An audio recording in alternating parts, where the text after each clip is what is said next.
Hey everyone, you're listening to It's Been a Minute from NPR. I'm Brittany Luce. This week, we're deconstructing beauty and diet trends. And where do most trends start these days? TikTok. I'm no stranger to the Clock app, but there's one hashtag in particular that has caught my eye. In today's edition of we're talking about the clean girl.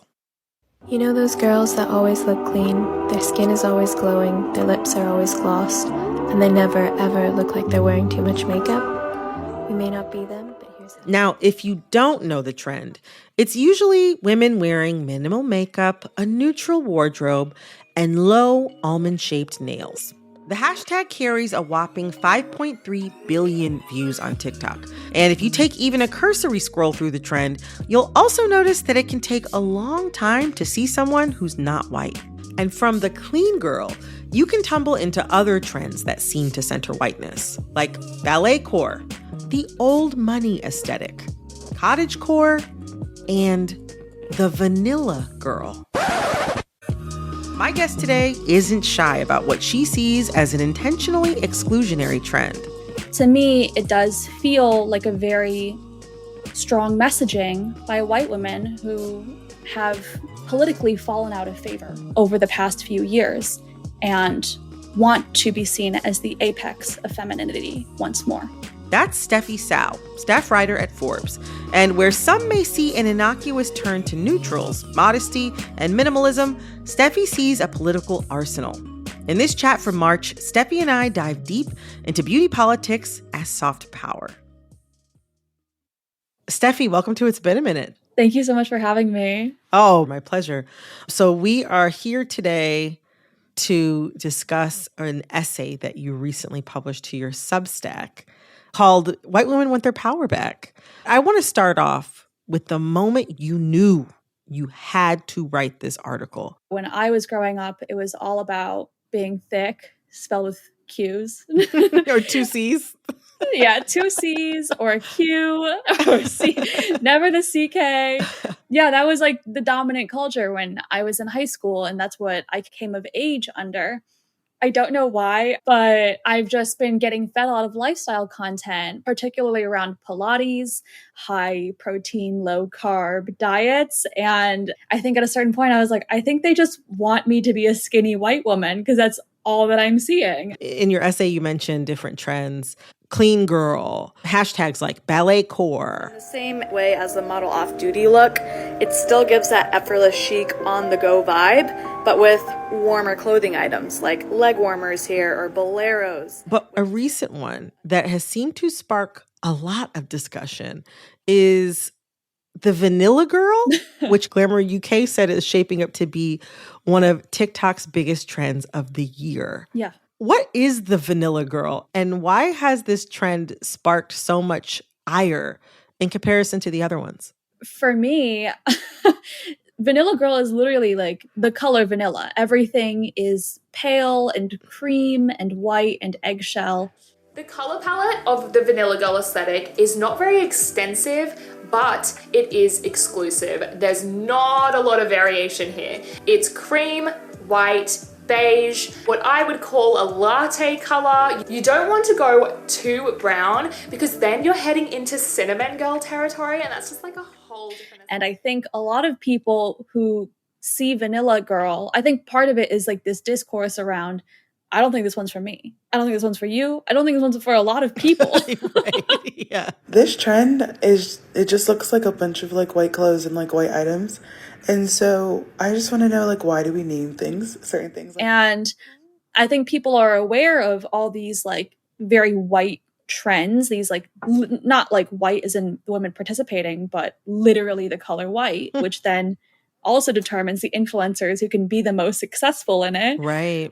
Vanilla girl for me is one I'm like, everything is literally white. It is to me, it's a sunken place aesthetic. Yeah, I mean, it's pretty on the nose. Like, to your point, I can't imagine what the response would even be from the people in my life if I walked around referring to myself as a vanilla girl. Like, Right. I think my parents would feel like they had failed me in some way. But who's like the shining star of the clean girl beauty aesthetic right now? Is there a celebrity that our listeners might know about who really is like the picture of the clean girl? I think for a long time, it may have been Hailey Bieber. Hi, I'm Hailey Bieber, and I am here to answer Bazaar's burning beauty questions. I do really like chill makeup, like very natural, just glowy, dewy. I've learned Hailey Bieber was really a very popular search term for a lot of these simple silhouettes and the basic nail and the quote-unquote brownie glazed lip that she got called out for because it's a very big part of the like 90s Latina culture. So like have like the brown lip liner with like a much lighter lipstick or lip gloss and like blending it together. Right, yeah. So the clean girl is marketable in the way of it's attainable and it feels like someone who lives next door to you but has their life together. I think the beauty of the clean girl is that it's so successful because she could be any girl within a specific guideline. They seem to bring us back to definitely very stereotypical gender roles. And I see that kind of connected to a lot of the trad wife or traditional wife content that I see online, which has also become really popular over the past few years. With my traditional values, a desire to be a busy stay-at-home mother of many children, my cooking skills, and feminine style, I think I would have enjoyed being a 1940s woman. What might it signal that so many white women on the internet appear to be leaning back into these traditional feminine ideals of the past? All of these things, all these trends that we see online play to power. The stay-at-home girlfriend, on the surface being, I'm reclaiming my power as someone who doesn't want to work. And you know what? I actually do love staying at home. And none of these things seem bad in essence, but the fall back into, I guess, quote unquote, traditional family roles of the wife being at home and things like the drama that happened with wives who were packing lunches for their lineman husbands. The competition around who's performing better at these types of ideals. Right. It does all feel related in some way to very traditional forms of misogyny and hegemony, this simultaneous rise of traditional wife culture, as well as the return to a very, I would say boring, but like a very traditional form of beauty of like whiteness and thinness and hyper femininity. I don't think their simultaneous rise is coincidental. And so when I see all these aesthetics, when I see clean girl, coastal grandma, beige girl, vanilla girl, to me, it does feel like a very strong messaging by white women who have politically fallen out of favor over the past few years and want to be seen as the apex of femininity once more. Coming up, Steffi and I unpack how soft power and beauty politics work hand in hand. So when you say politically fallen out of favor, what do you mean when you say that? Yeah. So when I was in high school, you know, Miley Cyrus she was high off perk with her J's on. She was, you know, twerking at the VMAs. And it was this attempt in our culture to be as close to Blackness as possible while not suffering what the Black community goes through in our political system. And I would say since that era, there's been more clear understanding of how white women are also oppressors. And so as I talk about my essay, you know, we watched so many videos of Karens having meltdowns, calling the police on people of color. And then after that, there was a demand for white women to face the consequences. So politically, white women have fallen out of favor and become less cool. And so now, for me, it feels like an attempt at soft power, because when I look at countries like Japan and the Cool Japan initiative that was specifically set up to export culture, anime and video games. Like in the post-war era. Right, in order to appeal more harmless and friendly as a nation to the world.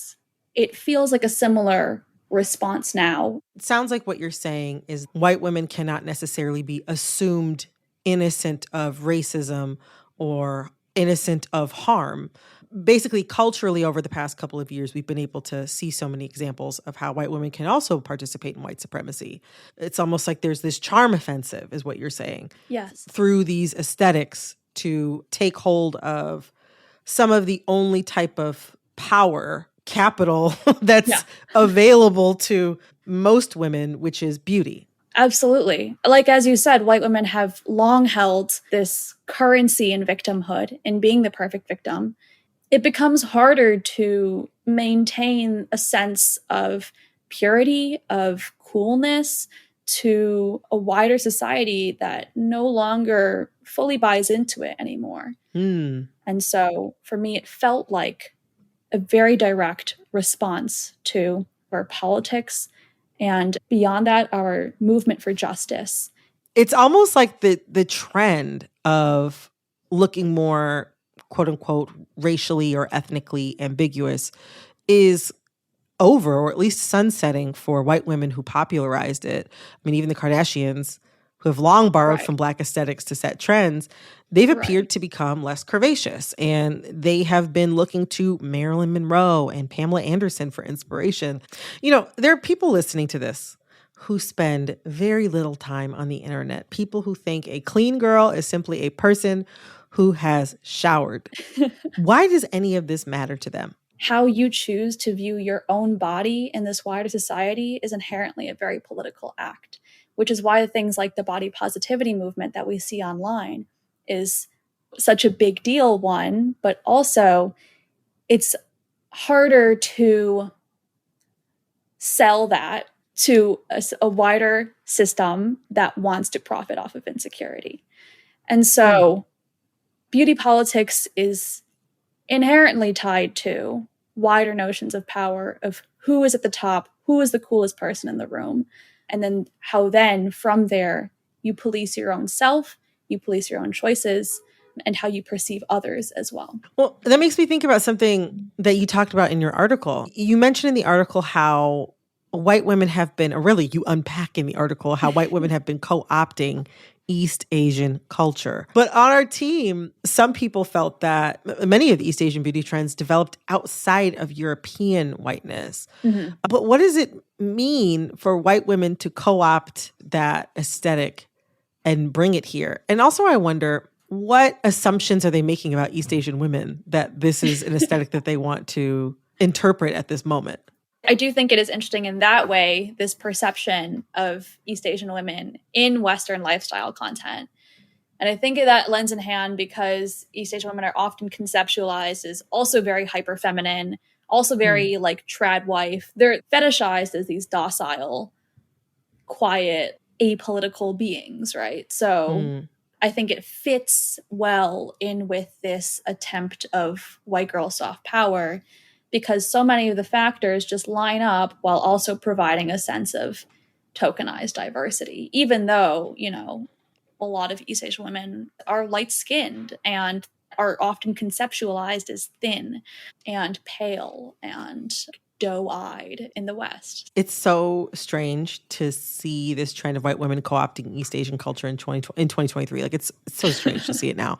But people my age can't help but think of that memorable time when Gwen Stefani was doing that just about 20 years ago. I mean, well, she was co-opting South Asian culture in the 90s. She was doing everyone. Then the 2000s, it was East Asian culture and a lot of Chicana culture.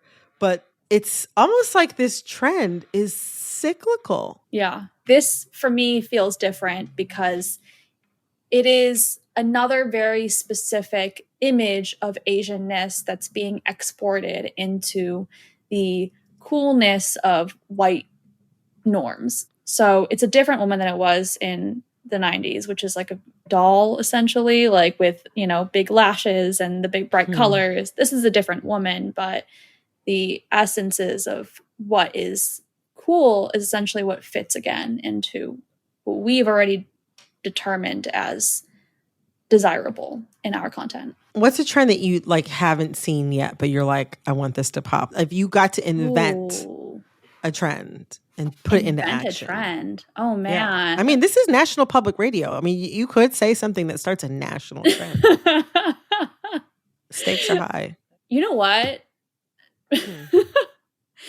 What if I were just like, everyone should just wear like latex bodysuits? Oh, well, I mean, Steffi, your lips to America's ears. Thank you so much for coming on It's Been a Minute today. It was great to have you. Thank you so much for having me. That was Steffi Tsao, staff writer for Forbes. You can read her essay, White Women Want Their Power Back, on her Substack. This episode of It's Been a Minute was produced by Alexis Williams, Barton Girdwood. This episode was edited by Jessica Placzek, Jessica Mendoza. Engineering support came from Trey Watson, Carly Strange. All right, that's all for this episode of It's Been a Minute from NPR. I'm Brittany Luce. Talk soon.